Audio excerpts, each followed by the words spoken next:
Hey, what's going on, guys? So today I'm gonna be giving you a little walk around of this truck, my Squarebody Cummins.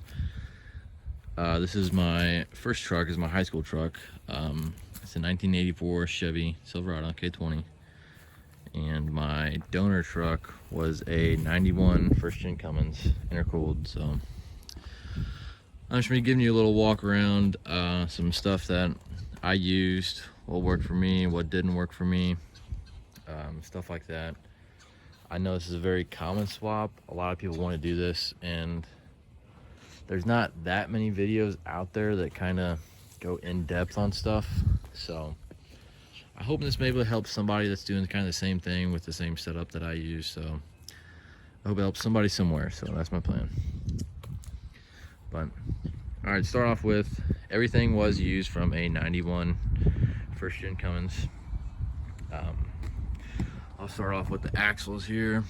This is a Dana 70 rear from the Dodge with 354 gears, and the front is a Dana 60 from the Dodge as well, Kingpin 60. So originally this truck had a corporate 14 bolt with C-clip axles, very weak, and a very weak corporate 10 bolt from factory. So definitely an upgrade on the axles.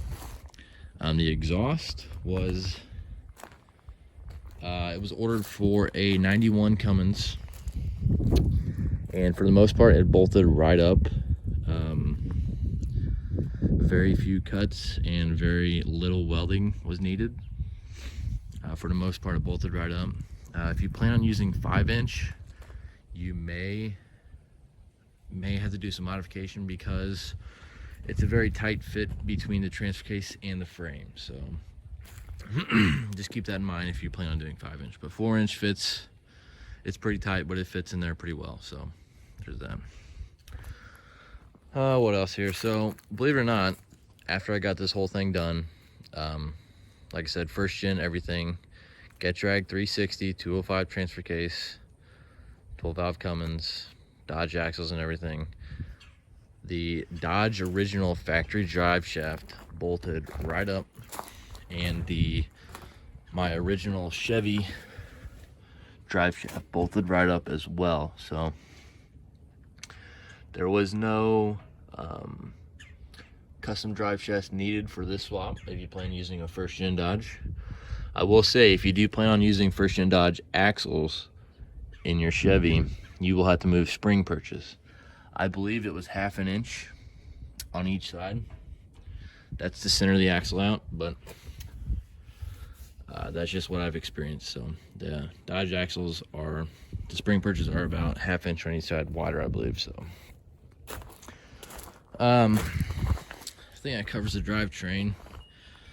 The transmission mount was fabricated from my old Turbo 400 mount, and the Get Drag mount, so it works. And it does have rubber isolators, so it's not just bolted. I'll give you a little tour of the inside here. As far as clutch goes, this was an automatic truck, like I said. So all the automatic stuff is still there, which I need to punch a roll pin out and get that out of the way, but for now it's fine. Just punched a hole in the floor. So the pedals, right? The pedals were from a 85 to 87 square body Chevy, which that's the pedals you want to go with because they use a hydraulic pedal. There is push rods, and they're a push rod pedal, and they have 2 supports that go up to the firewall, which is what you want. All of these Cummins trucks have hydraulic clutches, so that's definitely what you're gonna want. So I'll pop the hood here, show you guys the engine bay. The motor mounts were from Ryan Egan Fab, and they're a weld together kit.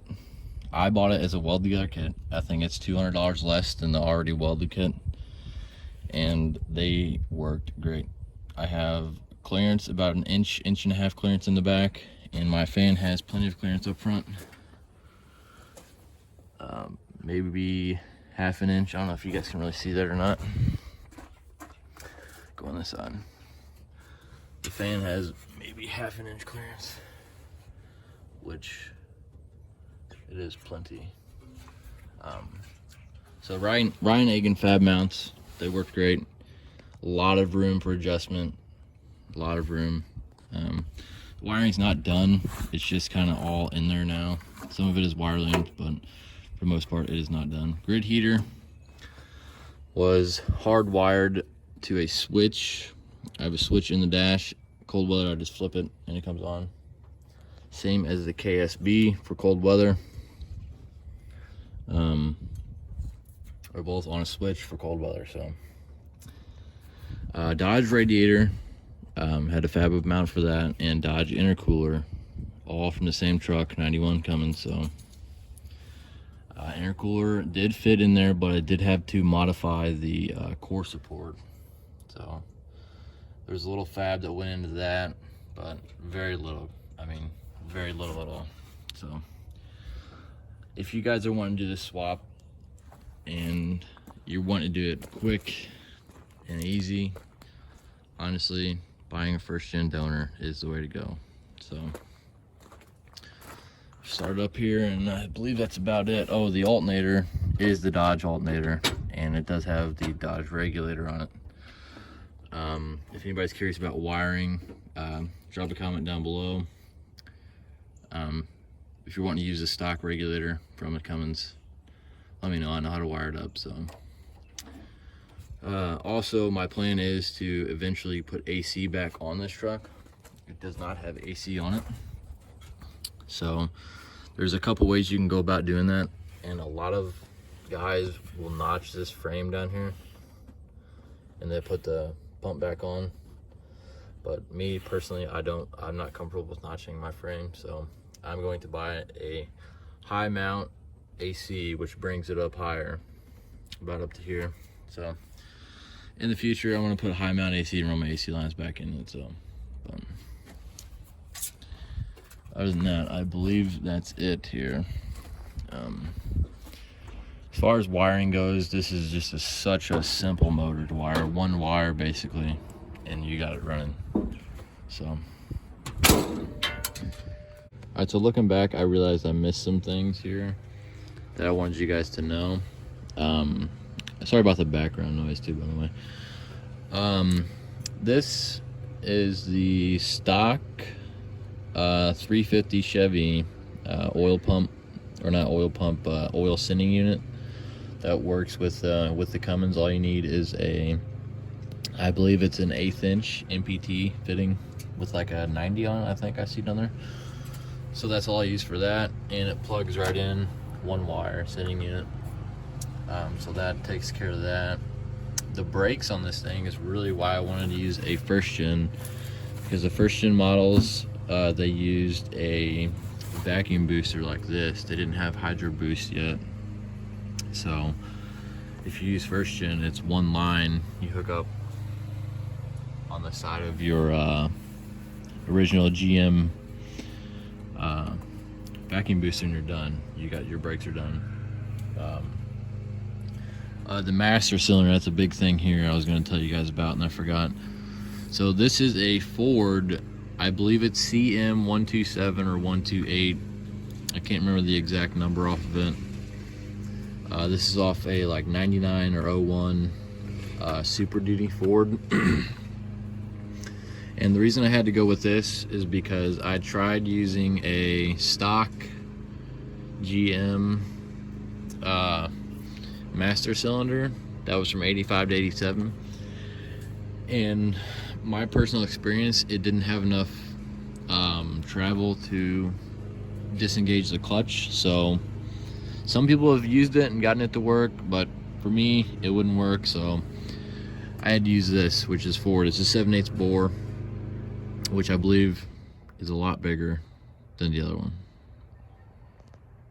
So also, if you are going to use this, you're going to need to either create a bracket that kicks this up at an angle, or you're going to need to build a angled push rod, which is what I did.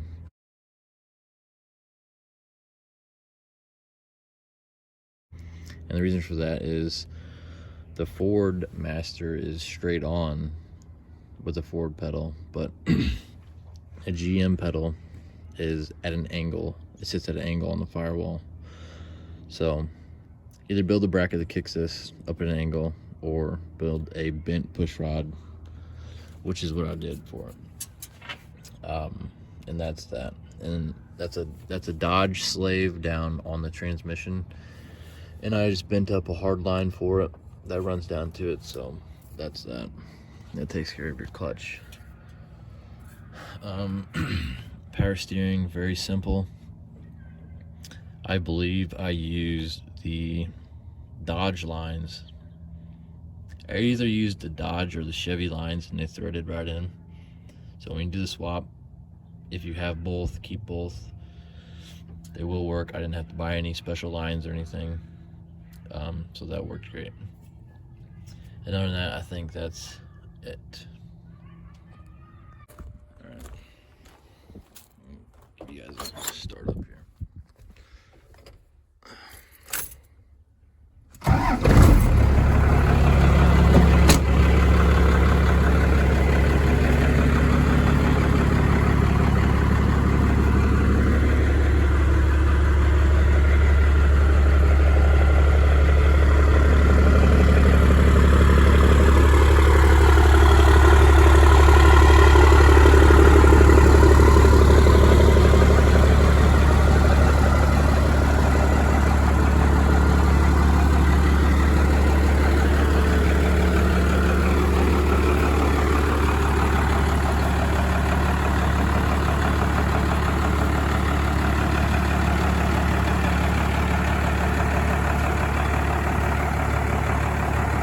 So the tires and wheels on this truck are a 35, 16, 16.5 bogger on a 16.5 by 14 Lark steel wheel. So, and it's got a 4-inch lift, and there was minor trimming, if you can see here. Fender and the rear fender had to be trimmed because it was rubbing. So I did not want to put a 6-inch lift on it, so I guess that's what you get.